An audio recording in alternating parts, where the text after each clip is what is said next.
Querido amado Jesus, obrigada, bom Deus, por esse dia, por essa manhã. Te agradecemos pelo teu cuidado, Senhor. Nos guarde e nos proteja hoje e sempre.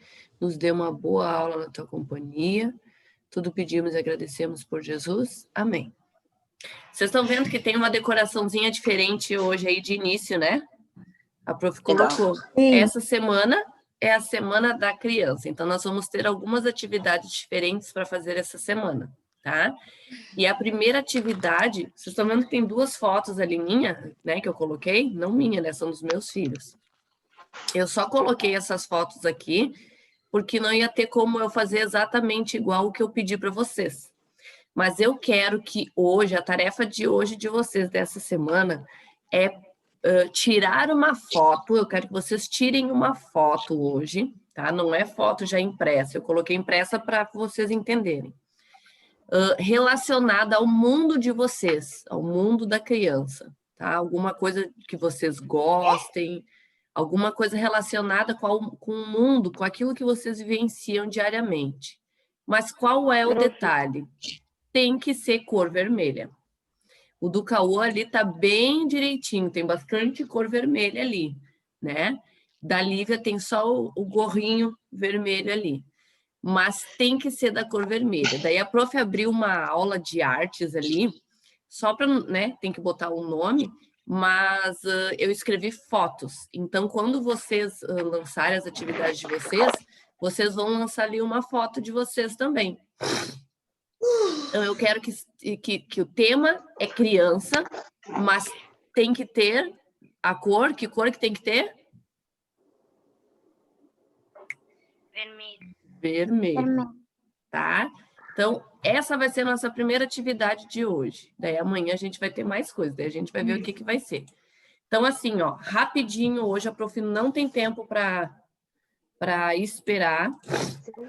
Eu quero que vocês abram um livro de vocês. Em primeiro lugar, eu vou começar com matemática, tá? Por que eu vou começar com matemática? Porque hoje eu só vou dar uma pincelada com vocês em duas matérias de matemática, que a prof não vai cobrar em prova nada, mas eu só vou fazer para vocês entenderem. Então, abram lá na página 174, 174.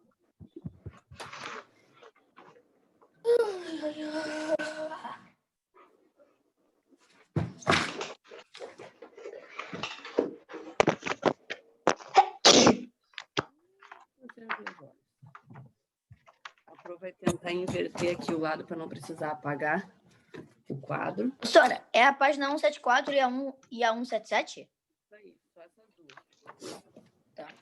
Tá, então eu vou fazer o seguinte, ó. Eu vou trazer o computador para cá agora, para poder usar essa parte do quadro e não apagar ali. Deixa só eu me ajeitar aqui.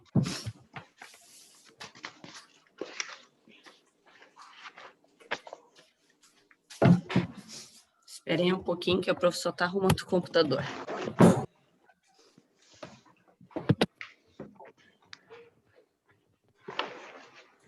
E vamos botar essa foto mais para cá.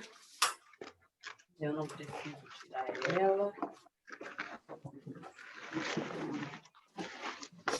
Então, vamos lá. Olha só. Nós estávamos aprendendo, até a semana passada, sobre a soma e subtração de frações, lembram? Lembram ou não lembram? Quando a gente fazia soma, subtração com denominadores iguais e denominadores diferentes, correto? E hoje eu só vou estar dando uma pincelada em multiplicação de frações e divisão de frações, porque essa matéria não é uma matéria de quarto ano, específica de quarto ano. Você só tem que ter uma ideia do que é, tá? Então, se eu digo para vocês assim, um dobro, o que vocês entendem por dobro? Qual é a quantidade de dobro? 2 vezes. 2 vezes mais. E se eu falo triplo, quantas vezes mais é? 3 vezes. 3 vezes. Na fração, na multiplicação é a mesma coisa. A gente vai usar dobro, triplo. E aqui nessa página aqui, ó, eles estavam pedindo tanto no exercício 22, tanto na letra A quanto na letra B, para dobrar a quantidade da receita e triplicar a quantidade da receita. Então, se eu tenho meio vidro, ó, eu vou só pegar aqui, ó. Meio vidro, tá? E eu quero que dobre a receita. Se eu tenho meio vidro aqui de azeitona, se eu quero que dobre, quanto que eu vou ter desse meio vidro? 2/2. Não, eu tenho meio vidro de azeitona. Dobra para mim essa receita. Quanto que eu tenho que colocar? 2 terços.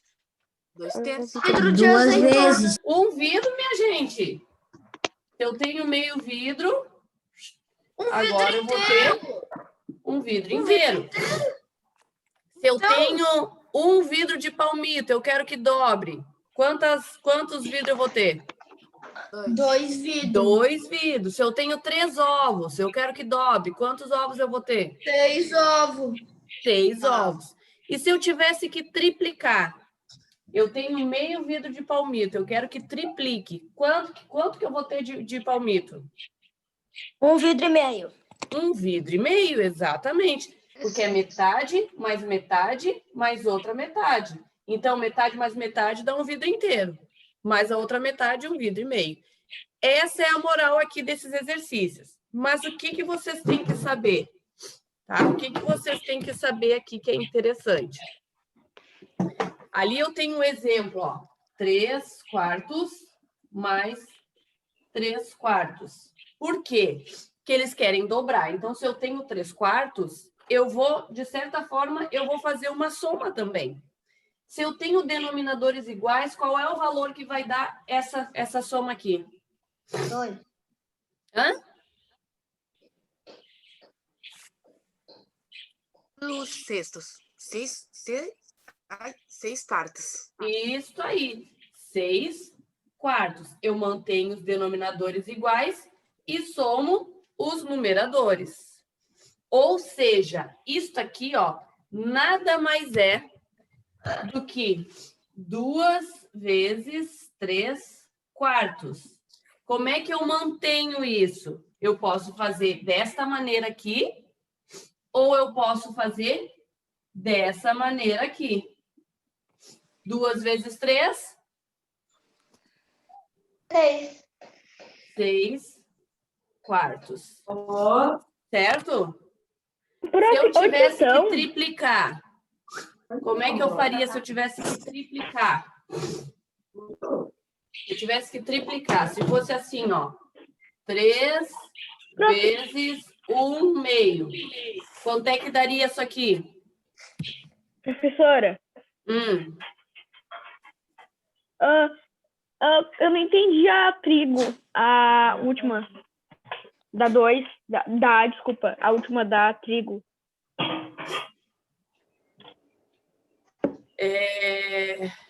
Cadê o trigo? É 1,5 xícaras, meu amor. Ali é 1,5 xícaras, tá? Se eu tenho que duplicar 1,5 xícaras mais 1,5 xícaras dá 3. 1,5 mais 1,5. 3. Entendeu? 3. 3 vezes 1,5. Quanto é que daria essa conta aqui? Eu tenho 2 maneiras de fazer.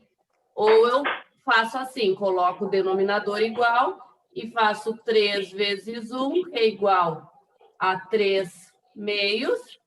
Ou eu faço 1 meio mais 1 meio mais 1 meio. Quando eu tenho uma soma, o que eu faço para dar o resultado certo?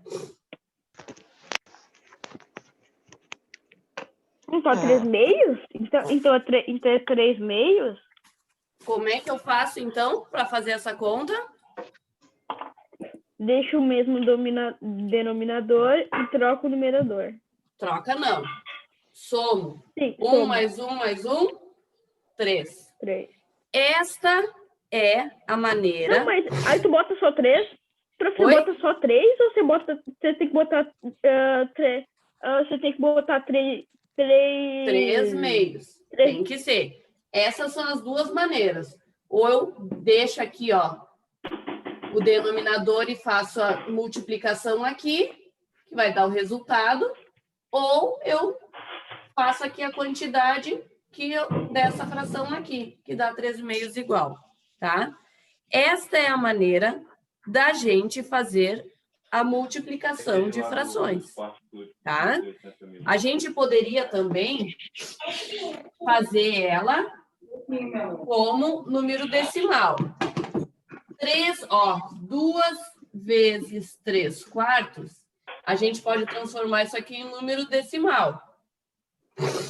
Número decimal, 3/4 em número decimal é 0,75. Então, eu faço 2 vezes 0,75, que vai dar a 1,5. As duas maneiras de fazer.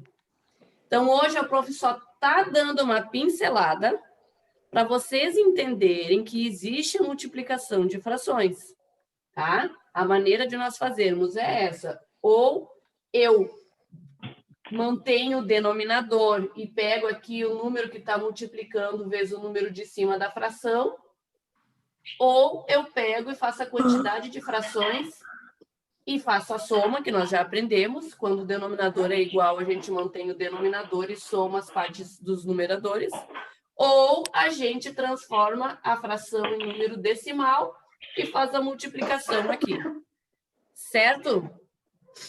Foi só para vocês terem uma ideia de como funciona. Agora eu quero que vocês abram a página 177. 177. Onde que a gente estava? A gente estava na 22? Nós estávamos no exercício 22 ali, porque eu estava só mostrando para vocês. Agora nós vamos para a página 177. A 177 a gente vai trabalhar com divisão. Então, não se preocupem, essas páginas, elas vão ficar em brancas. Nós não vamos fazer essas atividades.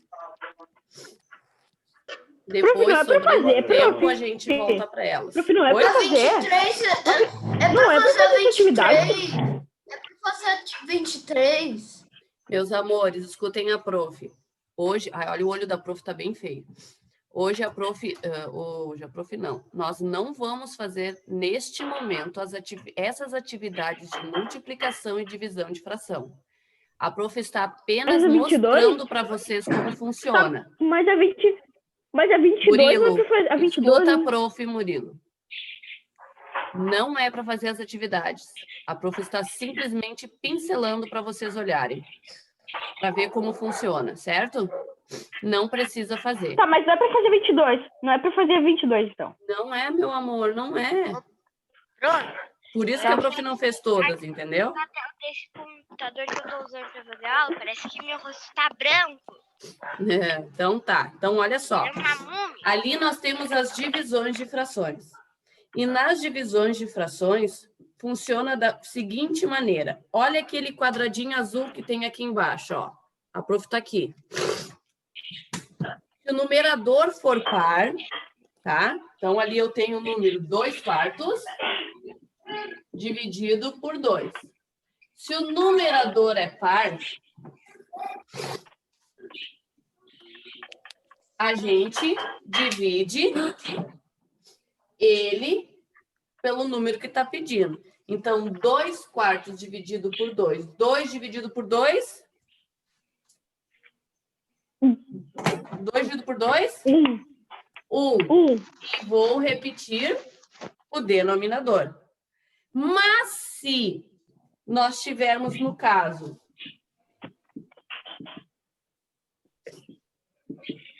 o numerador ímpar,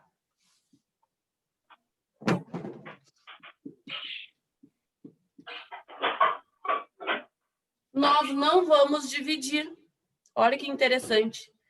Se o numerador for ímpar, nós vamos multiplicar aqui no denominador. Então, nós vamos repetir o denominador, o numerador, e o denominador aqui nós vamos multiplicar pelo 2. 4 vezes 2... 8. Esta é a diferença da divisão.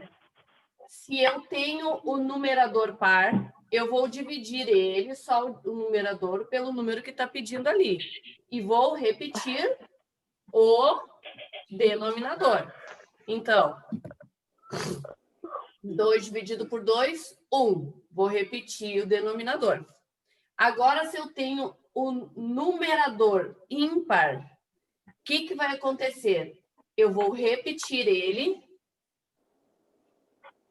só que aqui, no denominador, eu vou multiplicar por esse número 2. Por que 4 está? vezes 2, 8. Então, 3/4 dividido por 2 vai dar 3/8. Certo? Não é nesse livro aqui que a gente tem aquela relaçãozinha das divisões. Mas deem uma olhada no livro 3 depois, que a gente tem aquela relaçãozinha das divisões. E vocês enxerguem daí isso aqui nessa divisão. 2/4 dividido por 2 dá 1/4. E 3/4 dividido por 2, 3/8. Vocês deem uma olhadinha atrás para vocês tirarem essa dúvida. Então, onde de a gente tá? multiplicação, só um pouquinho, de multiplicação e de divisão de frações, a gente só deu uma pincelada, só para vocês verem isso no 4º ano. Mas isso Prof, eu não não vai tenho ser dúvida, matéria prof. de prova e de 4º ano, e sim de Prof, 5º. Tá, prof, eu tenho que olhar, eu não tenho dúvida. Eu entendi bem direitinho. Não tem. Se tu não tiver, não precisa. Agora vocês vão para a página 180 de matemática. 180. E hoje a prof vai mais explicar para vocês do que nós fazermos juntos. Hoje a atividade, vocês bem dizer, vão fazer sozinhos, tá? Termina a aula e vocês vão fazer sozinhos. Então, escuta a prof aqui. Ali na página 180, é uma atividade de raciocínio que vocês vão pensar para realizar. Então, ali diz assim, em uma sala de reuniões, há 6 cadeiras para 6 pessoas. Sua tarefa é localizar quem sentará em cada cadeira. Para tanto, observe as pistas. Então, a primeira pista, João é pai de Helena. Segunda pista, Carlos se assentará entre 2 mulheres. Então, significa que o Carlos está do lado de 2 mulheres. Luísa prefere estar entre 2 homens. Um deles é João, que se coloca à sua esquerda. Helena prefere a cadeira 3. Seu pai sorri e se coloca no ângulo oposto. Ainda existem Patrícia e Pedro. Então, com essas informações, vocês vão colocar o nome das pessoas que estão sentadas nas cadeiras, certo? No exercício 2, a professora Ariane pediu à turma que lesse um livro. Ela deseja saber quantas páginas os alunos já leram. Veja o que 4 deles disseram. Então, Débora leu 1/8 do livro, Steve leu 1/2 do livro, meio livro, Elizabeth leu 1/3 do livro e Jaime leu 1/4 do livro. Daí eles querem saber destes alunos quem leu mais páginas do livro. Então, vocês vão usar a caixolinha para saber quem leu mais, certo? Débora. É barbadinha. Montem. Débora. Se vocês tiverem dificuldade, o que a gente já descobriu? Que o número de baixo numa fração, que é o denominador, o que significa o número de baixo numa fração?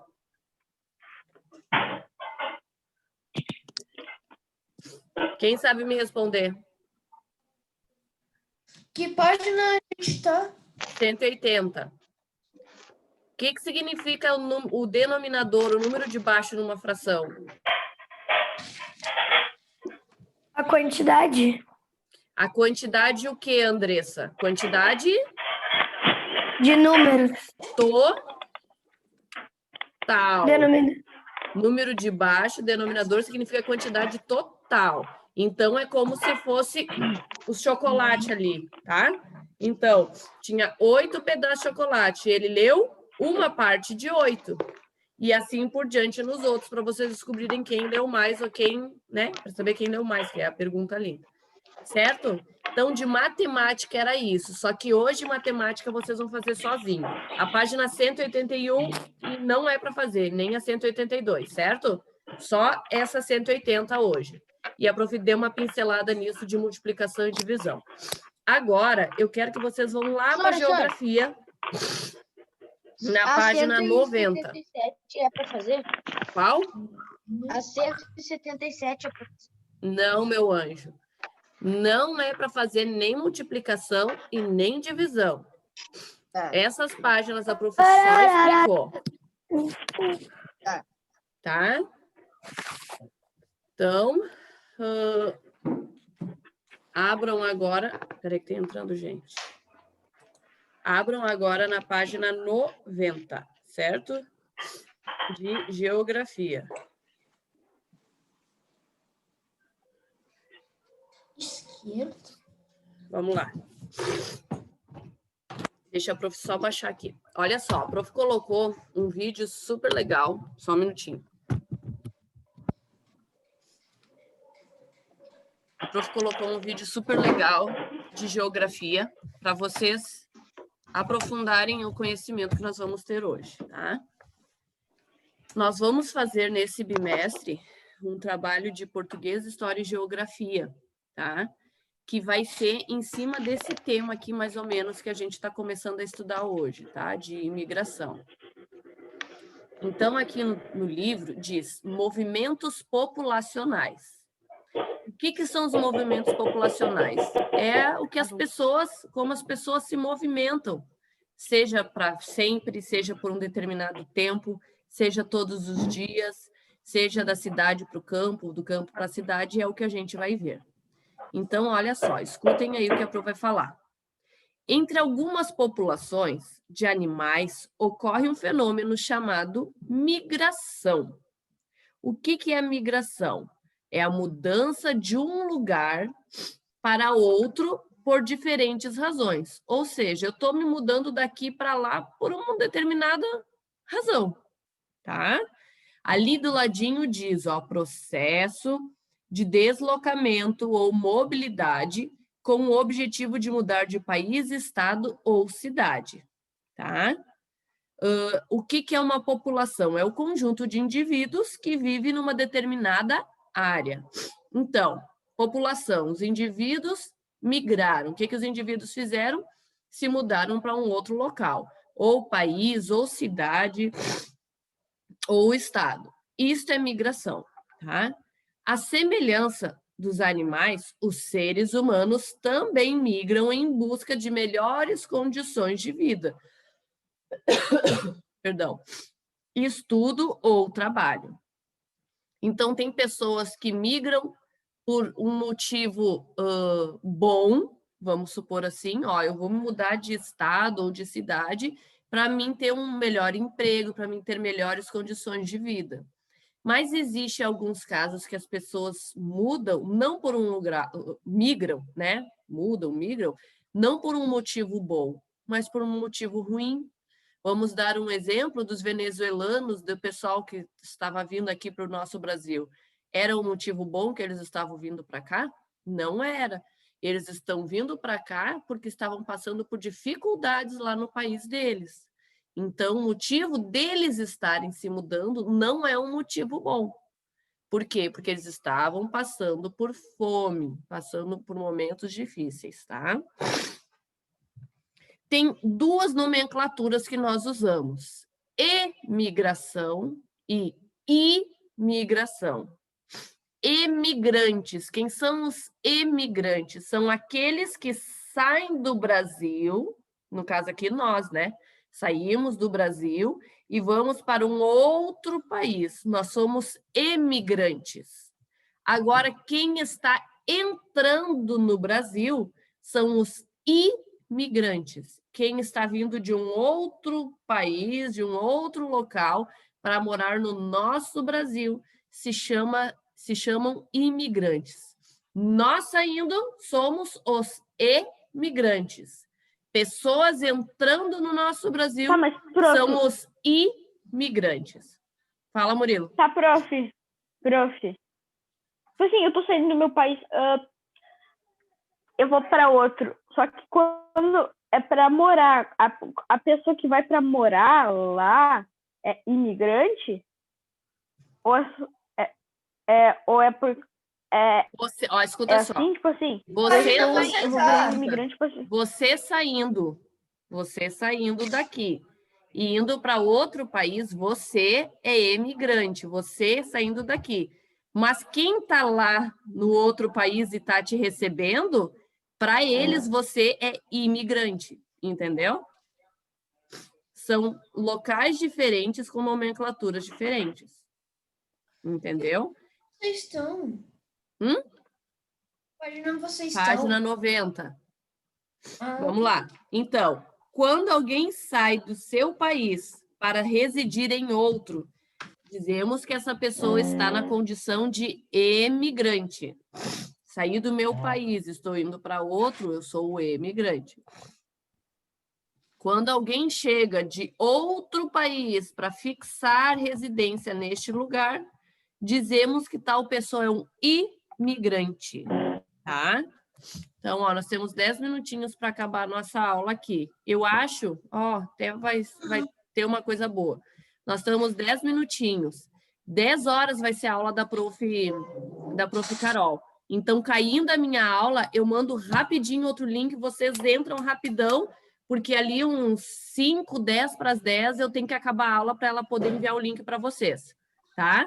Então, são 9h30 agora, vai dar tempo da prof mandar um segundo link, claro que eu não vou ter a aula inteira, mas fiquem atentos, tá bom? A pessoa que migra pode ser tanto emigrante como imigrante, que é o que eu acabei de responder agora para o Murilo. A diferença consiste no local onde vive a experiência, se é de saída ou de chegada, né? Então, se eu estou saindo do meu país, eu sou um emigrante. Mas para o outro país que está me recebendo, eu sou um imigrante. Tá? Complete a tabela com informações sobre pessoas que você conhece. Então, aqui vocês vão saber o nome de uma pessoa, a data e local da chegada de um emigrante que vocês conheçam. Quem são os emigrantes mesmos? Os que saem do Brasil. Os que deixam o país ou a cidade ali do lugar para morar em outro. E quem são os imigrantes? Quando eles entram no lugar. No nosso país, né? professora, Oi. eu não conheço nenhum imigrante nem emigrante. Pergunta para a mãe se a mãe não conhece ninguém. Daí depois, tá? Vamos lá para 91. Formas de migração. Grande parte das pessoas já migrou em algum momento da vida para fixar residência em outro lugar. Você e sua família já migraram? Já se mudaram de um lugar para o outro? Não precisa ser só país, tá, gente? Sim, claro. Sim, divida sua experiência com os colegas e conte onde saíram, para onde foram e com quem foi feita essa mudança. Tá? Então, depois vocês se conversem aí. Interessante. A prof já migrou algumas vezes. Eu não. Nunca se mudou nem de bairro, de um bairro para o outro? Não. eu já vai. Eu me mudei. Quando a gente se muda de um bairro para outro, não pode ser dentro da mesma cidade, né? Bairro não, de uma cidade. Não pode ser dentro da mesma cidade, mas de cidade diferente já é uma migração. As migrações podem acontecer de várias formas. E agora, olha só, ela pode ser definitiva ou temporária. Ou seja, estou me mudando para outro estado agora, porque estão precisando de professoras. Aconteceu alguma coisa lá num outro estado e eu estou morando lá naquele estado durante 6 meses até eles conseguirem outra professora. Um exemplo. Eu vou me mudar. É definitivo a minha mudança ou é temporária? Temporário. Temporária. Agora eu digo assim, consegui emprego para o meu esposo lá e eu também estamos nos mudando lá para Santa Catarina. É definitivo ou é temporário? Definitivo. Definitivo. Tá? Internacional ou nacional? Como é que seria essa mudança?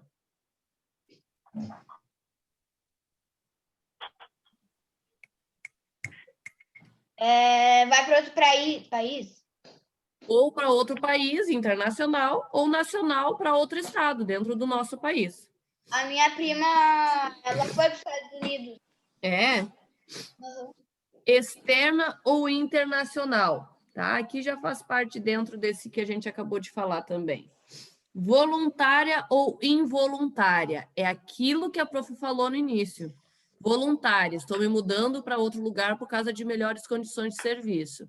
Ah, não, estou me mudando para o Brasil porque o meu país está em guerra. É involuntário, tá? Ou melhor, é involuntário, não depende da vontade dele, tá?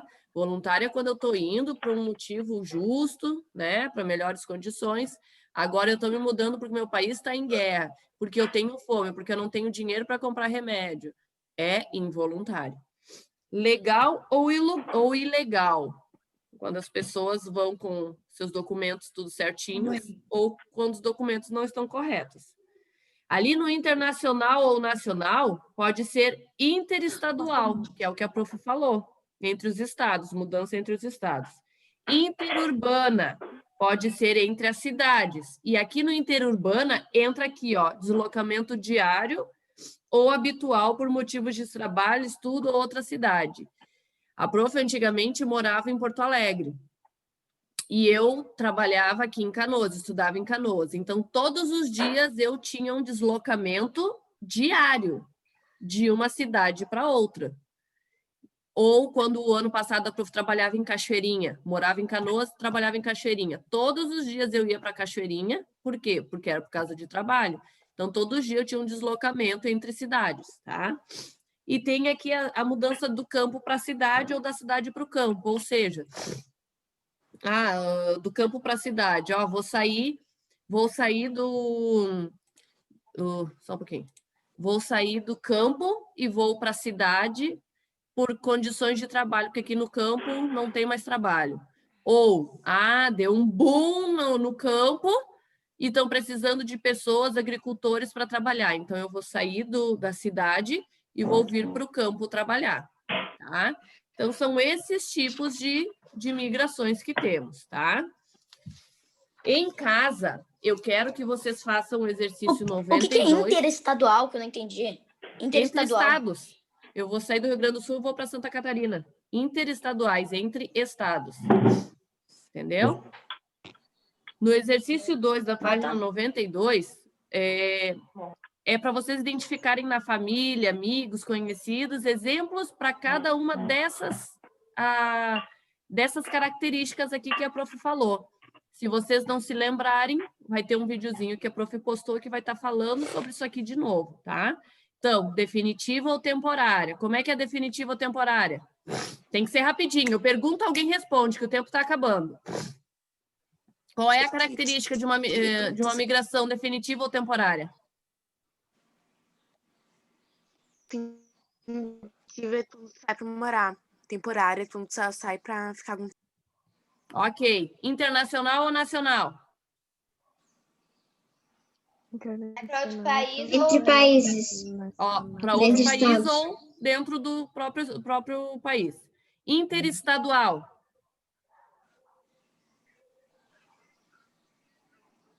Interestadual. Entre estados. Hã? Entre estados. Entre estados. Interurbana. Entre cidades. Isso aí. Campo, cidade. Ou cidade, campo. Ou cidade-campo. Qual é que é o exemplo? Campo, cidade, eu estou saindo da onde? É óbvio. Do campo. E estou indo para? Cidade. Cidade-campo, eu estou saindo da? Cidade e vindo para o? Campo. Legal ou ilegal? No lugar de destino.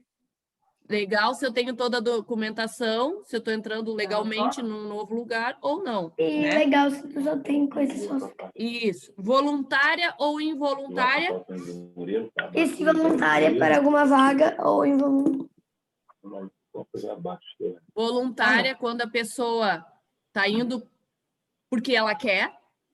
E involuntária quando ela está indo porque ela está precisando, porque está tendo uma dificuldade muito grande no seu lugar de origem.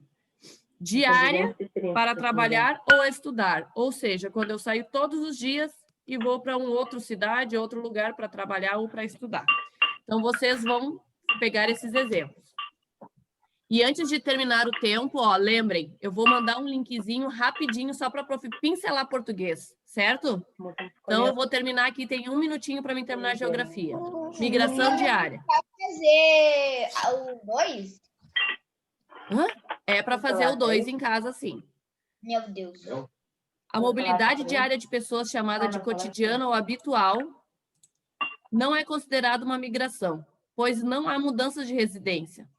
Entretanto, pode ser analisada no contexto de deslocamento de muitas pessoas nas grandes cidades. Para que isso aconteça, é necessária uma grande estrutura de transporte nos dias úteis. Geralmente, trabalhadores e estudantes que vivem em cidades ao redor das capitais deslocam-se diariamente para estudar e trabalhar.